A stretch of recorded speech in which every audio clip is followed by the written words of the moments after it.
Sir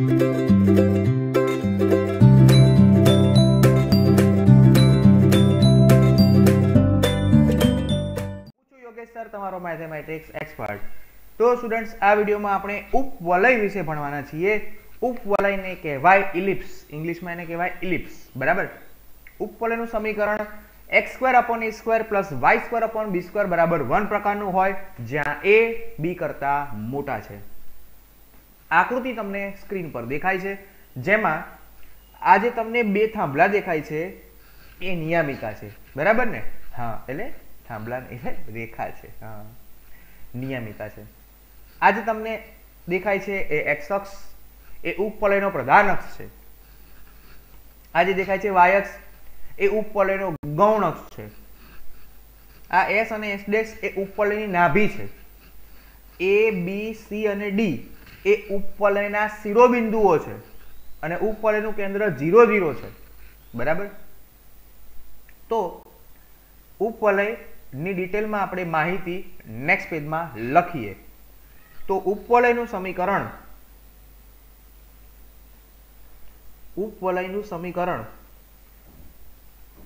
x² / a² + y² / b² બરાબર 1। અહીંયા આપણે a > b લીધા છે, એટલે એનો મતલબ એવો થયો કે ઉપવલયનો પ્રધાન અક્ષ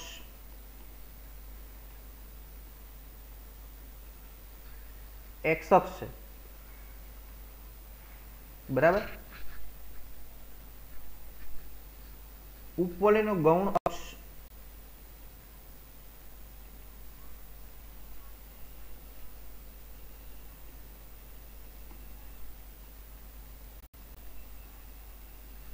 y અક્ષ છે। આગળના વિડીયોમાં તમે ભણ્યા હતા કે ઉપવલય માટે ઉત્કેન્દ્રતા 0 થી 1 ની વચ્ચે હોય છે। તો ઉત્કેન્દ્રતા શોધવાનું સૂત્ર શું? અહીંયા તમને આપ્યું છે a > b, તો આના પરથી યાદ રાખવાનું છે b² બરાબર a² કૌંસમાં 1 - e²। 1 થી નાના છે ને એટલે મેં 1 - e² લીધા છે, એટલે કે b² બરાબર a² - a² e²। આ a² e² ને c પણ કહેવાય। b² બરાબર a² - c², જ્યાં c બરાબર ae, એટલે કે સૂત્ર શું બનશે? a² બરાબર b² + c², a² બરાબર b² + c²। જો a b કરતા મોટા હોય તો a² બરાબર b² + c²। તો આ સૂત્ર તમે યાદ રાખો અથવા આ યાદ રાખો, કોઈ પ્રોબ્લેમ નથી, જે યાદ રહે છે। ઉપવલયનું કેન્દ્ર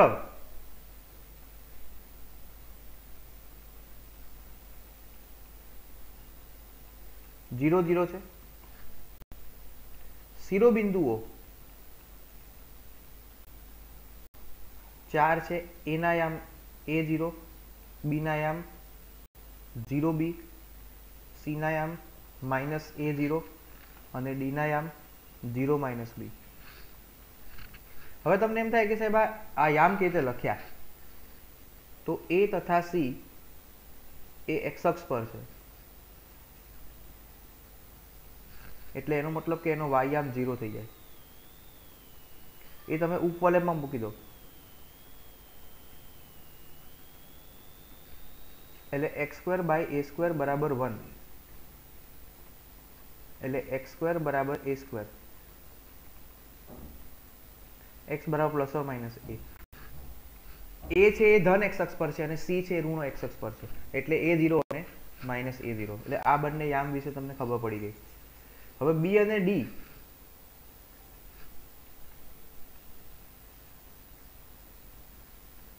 એ y અક્ષ પર છે। y અક્ષ પર હોય તો એને x યામ 0 થઈ જાય, મૂકી દઈએ।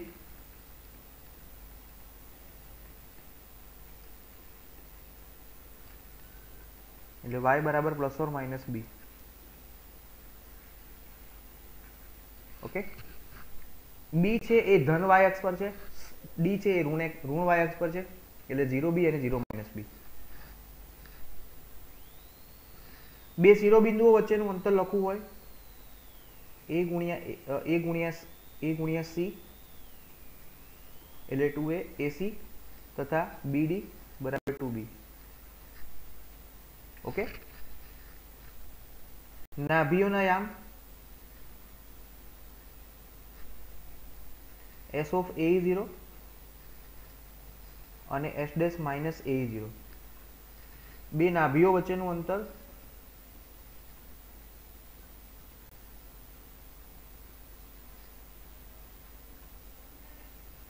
S dash બરાબર 2AE. બે નાભીઓ વચ્ચેનું અંતર 2AE અંતર સૂત્ર લખ્યું છે. ઉપવલયની નિયામિકાઓ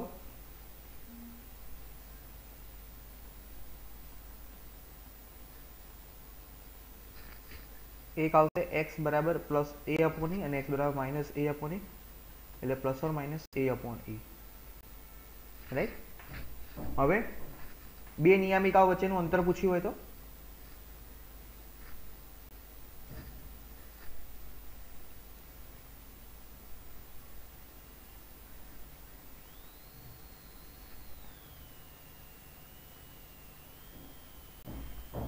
ટુ એ અપોન e બરાબર. નાભિલંબની વાત કરી દઈએ.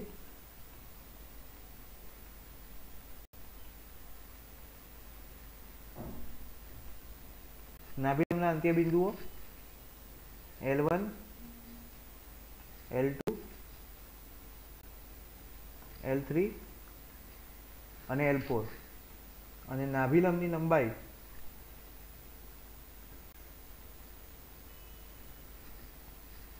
ટુ બી સ્ક્વેર બાય એ. હવે L1 અને L આપણે જોઈએ નાભિલંબ ક્યાં આવશે. નાભિલંબ એટલે નાભીમાંથી પસાર થતો નાભીજીવા આ નાભિલંબ આવશે બરાબર. એટલે એનો મતલબ એવો થયો આને આપણે L1 L2 L3 અને L4 લઈ લઈએ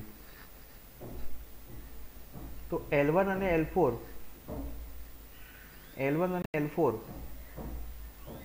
એનો એક્સિયમ સમાન આવશે. L2 અને L3 એનો એક્સિયમ સમાન આવશે. હવે L1 નો એક્સિયમ આપણે મૂકી દઈએ તો આ મળે b સ્ક્વેર બાય a અને આ મળે minus b square by a. જ્યારે અહીંયા મળશે minus b square by a બરાબર અને plus b square by a. Plus b square by a અને minus b square by a કેમ કે L2 ક્યાં છે L2 બીજા ત્રણમાં છે તો બીજા ત્રણમાં યામ શું આવે માઇનસ અને પ્લસ બરાબર. હવે તમને એમ થઈ ગયું સાહેબ આ b સ્ક્વેર બાય a આયા કઈ રીતે હે ને b સ્ક્વેર બાય a આયા કઈ રીતના તો જુઓ સાબિતી આપું. ઉપવલયનું સમીકરણ કયું છે x square by a square plus y square by b square બરાબર 1. આમાં તમે x બરાબર a મૂકી દો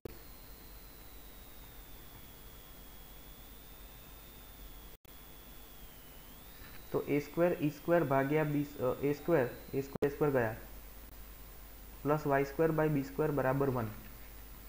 તો y square by b square બરાબર 1 minus e square y square બરાબર b સ્ક્વેર ગુણ્યા હવે 1 માઇનસ e સ્ક્વેર તો મેં તમને સૂત્ર લખાવ્યું હતું યાદ કરો સૂત્ર કે b સ્ક્વેર બરાબર a square 1 minus e square. તો 1 માઇનસ e સ્ક્વેર ને કરતા બનાવો તો b square by a square આવે તો y ની કિંમત શું આવશે plus or minus b square by a આવે કે નહીં. એક પ્લસ અને એક માઇનસ. ક્લિયર છે. હવે નાભિલંબની લંબાઈ તો એને કહેવાય L1 L4 અથવા L2 L3 તો 2b square by a minus a તો 0 થઈ જાય. આ બધું જ તમને ક્લાસરૂમમાં વધારે સારી રીતે સમજાશે પણ અત્યારે કોઈ આપણી પાસે છૂટકો નથી એટલે આપણે એને ઓનલાઈન લઈએ છીએ પણ આખો ટોપિક આપણે ઓફલાઈન ભણવાના છીએ, તો તમને બહુ સરસ તૈયાર થઈ જશે, યાદ પણ થઈ જશે અને બહુ ઇઝી છે. હવે પ્રધાન અક્ષની લંબાઈ પૂછી હોય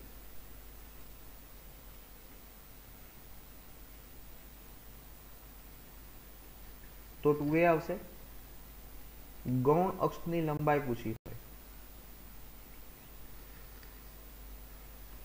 તો 2b આવશે. બરાબર. બીજું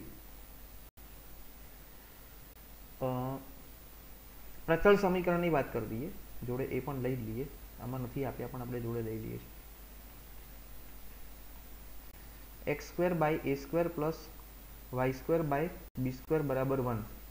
તો આના પ્રચળ સમીકરણમાં x બરાબર a cos થીટા, y બરાબર b sin થીટા. x બરાબર a cos થીટા અને y બરાબર b sin થીટા. બરાબર. અને થીટા બિલોંગ્સ ટુ -π થી સવૃત્તમાં π, વિવૃત્તમાં -π થી સવૃત્તમાં +π. તો એક આ વસ્તુ ખાસ તમારે ધ્યાન રાખવાની છે. આ મેં પહેલો ઉપવલય લીધો. હવે હું બીજો ઉપવલય લઉં છું કે જે તમને દેખાય છે વર્તુળ, પણ આ વર્તુળ નથી, ચિંતા ના કરશો, ઉપવલય છે.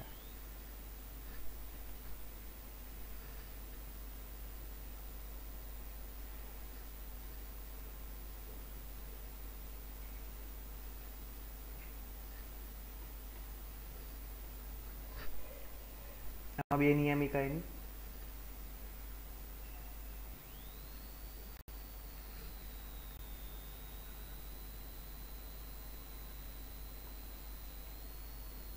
રાઈટ. બે નાભિલંબ આવશે.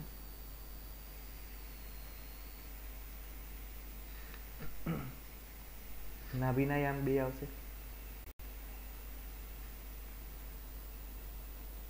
શિરોબિંદુઓ પણ એના એ જ આવશે, ABCD.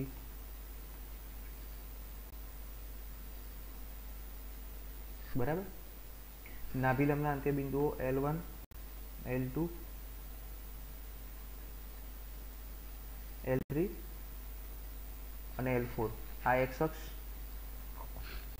આ નિયમિકા y બરાબર b અપોન e, આ y બરાબર -b અપોન e. બરાબર.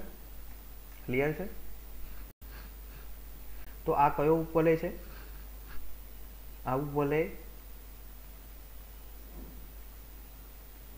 x² upon a² plus y² upon b² બરાબર 1. પણ અહીંયા b a કરતા મોટા છે. b એ a કરતા મોટા છે. બરાબર.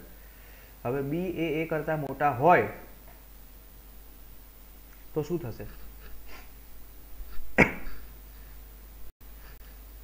પહેલા તો ઉત્કેન્દ્રતા શોધવાનું સૂત્ર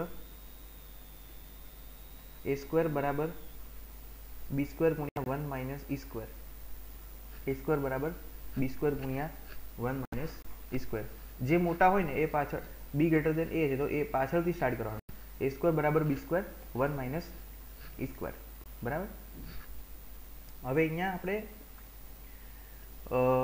ઉત્કેન્દ્રતા માટે a² બાય b². આગળ આપણે શું લખ્યું હતું? c બરાબર શું લખ્યું હતું?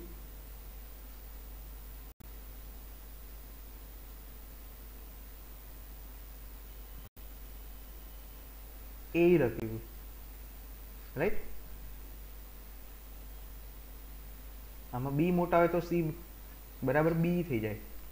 પણ હવે એવું બધું સૂત્ર યાદ રાખવા ના બેસાય. બરાબર. એટલે આ સૂત્ર યાદ રાખો તો વધારે ઈઝી પડશે.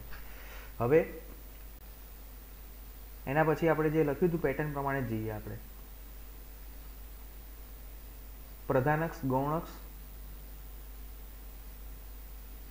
ઉપવલયનો પ્રધાન અક્ષ y અક્ષ,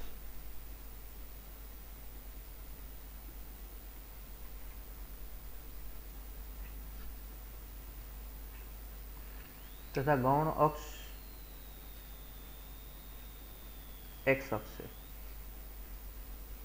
ઉત્કેન્દ્રતા 0 થી 1 ની વચ્ચે આવશે. શિરોબિંદુઓ શું આવશે?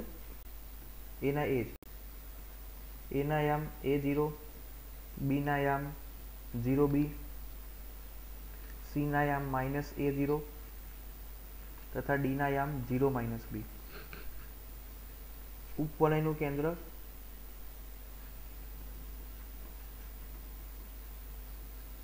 C00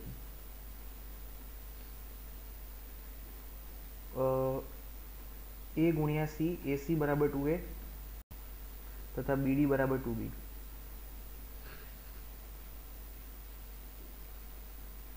नाभिनायाम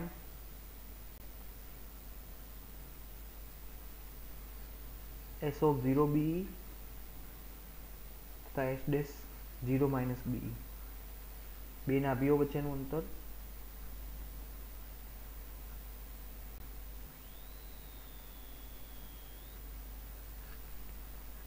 BE। નિયમિકાઓના સમીકરણ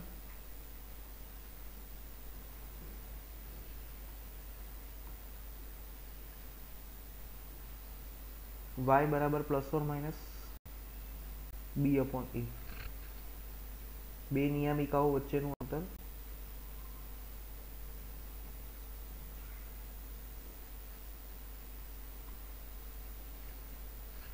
B/E। બરાબર। ત્યારબાદ આપણે જોઈએ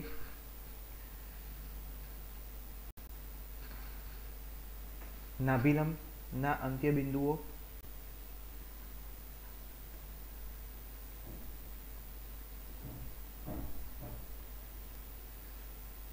એમાં 4 બિંદુ આવશે।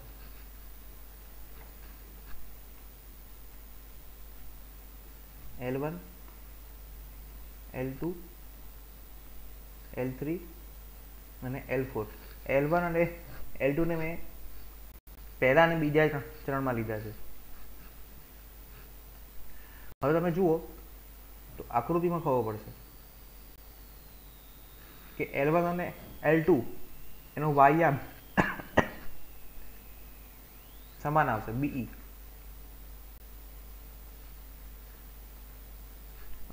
અને આનો વાયામ -BE સમાન આવશે। एक्सयाम આવશે A²/B -A²/B -A²/B +A²/B। આ કઈ રીતે આવ્યું સાબિત તમારે જાતે લાવવા છે આગળની જેમ। તો નાભિલંબની લંબાઈ बराबर L1 L2 अथवा L3 L4 बराबर 2A²/B। प्रधान अक्षनी लंबाई पूछी होय तो 2B અને ગૌણ અક્ષની લંબાઈ પૂછી હોય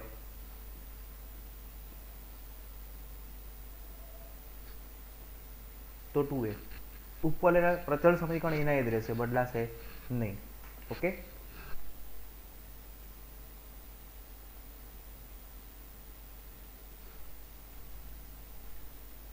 હવે આપણે કેટલાક દાખલા સોલ્વ કરીએ।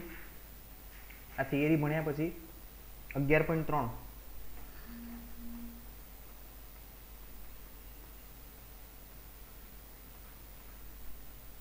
એમાં પહેલો દાખલો 1 થી 8, 1 થી 9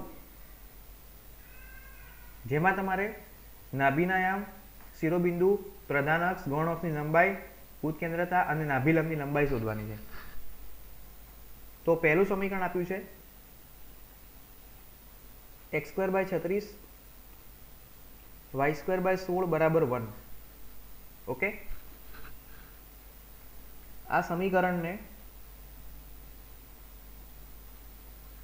x²/a² प्लस y²/b² बराबर 1 साथे सरखावता a² बराबर 36, B² बराबर 16 એટલે a ગ્રેટર ધેન b છે। બરાબર। હવે તમને શું કીધું છે કે ઉત્કેન્દ્રતા શોધો। a ગ્રેટર ધેન b હોય તો ઉત્કેન્દ્રતા શોધવાનું સૂત્ર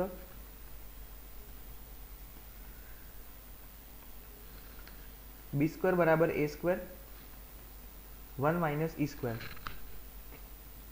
16 बराबर 36 1 माइनस ई स्क्वेर 16 भाग्या 36 बराबर 1 माइनस ई स्क्वेर ने करता बनाओ 1 माइनस 16 भाग्या 36 એટલે 20 ભાગ્યા 36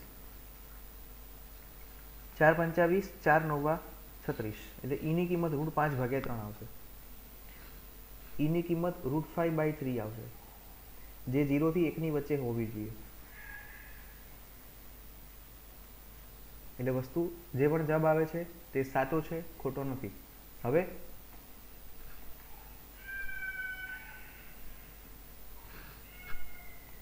ઉત્કેન્દ્રતા મળી ગઈ હવે શોધવાનું છે નાભીના યામ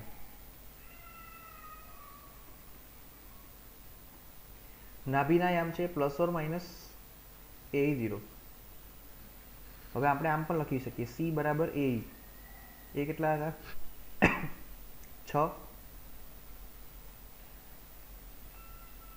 2√5 એટલે +or-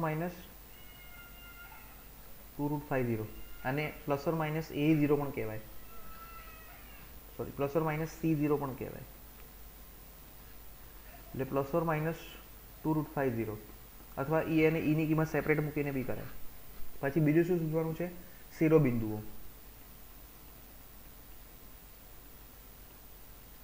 શિરોબિંદુઓ આપણે શોધવાના છે તો શિરોબિંદુ કયા આવે +or- A0 +or- A એટલે 60 આ એનસીઈઆરટીમાં શિરોબિંદુમાં આપણે ખાલી x અક્ષના જ લીધા છે એટલે આપણે આ જ લખવાના બાકી ખરેખર 4 એ 4 આવે પણ આપણે આ જ લખવાના બરાબર પછી બીજું શું પૂછ્યું છે પ્રધાન અક્ષ અને ગૌણ અક્ષની લંબાઈ ચલો પ્રધાન અક્ષની લંબાઈ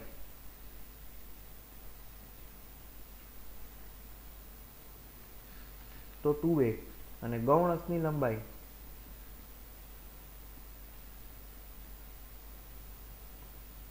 એટલે 2b a એટલે તમારી પાસે છે 6 એટલે 12 આવશે અને b એટલે તમારી પાસે છે 4 એટલે 8 આવશે એકમ લખી નાખવાનો જવાબ છેલ્લે લંબાઈ છે એટલે પછી બીજું શું પૂછ્યું છે ઉત્કેન્દ્રતા આપણે શોધી નાખી √5/3 નાભિલંબની લંબાઈ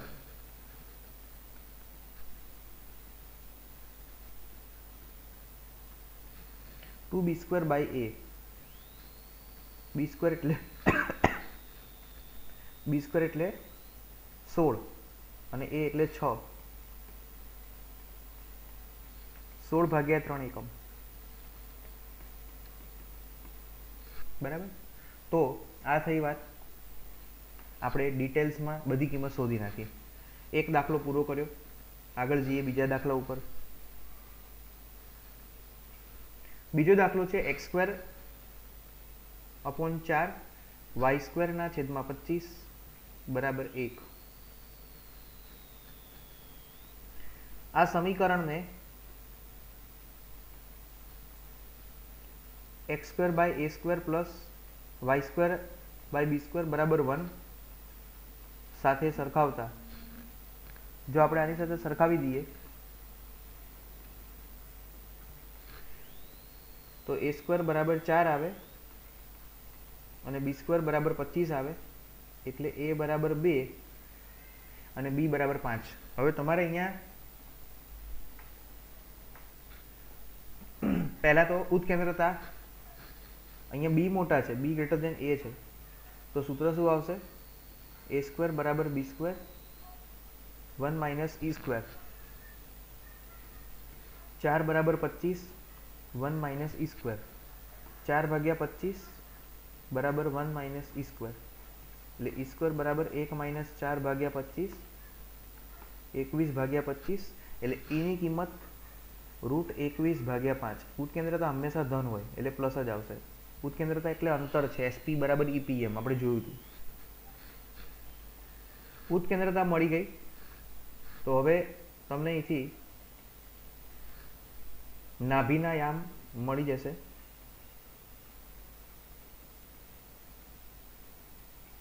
जीरो प्लस और माइनस बीई, बी एटले 5 અને ई એટલે √21 ભાગ્યા 5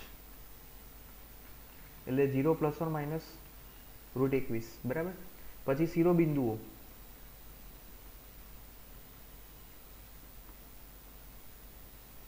ઝીરો પ્લસ ઓર માઇનસ બી, બી એટલે 5. પછી પ્રધાન અક્ષની લંબાઈ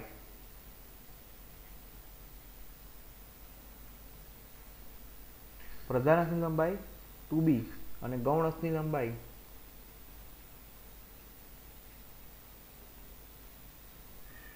2a. બી એટલે 5 છે, એ એટલે 2 છે, આ 10 અને આ 4 એકમ.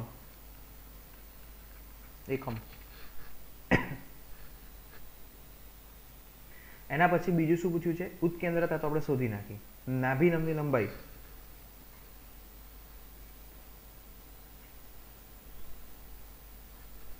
(2a²/b). a² એટલે 4, b એટલે 5, 8/5. નાભિનમની લંબાઈ 8/5 એકમ.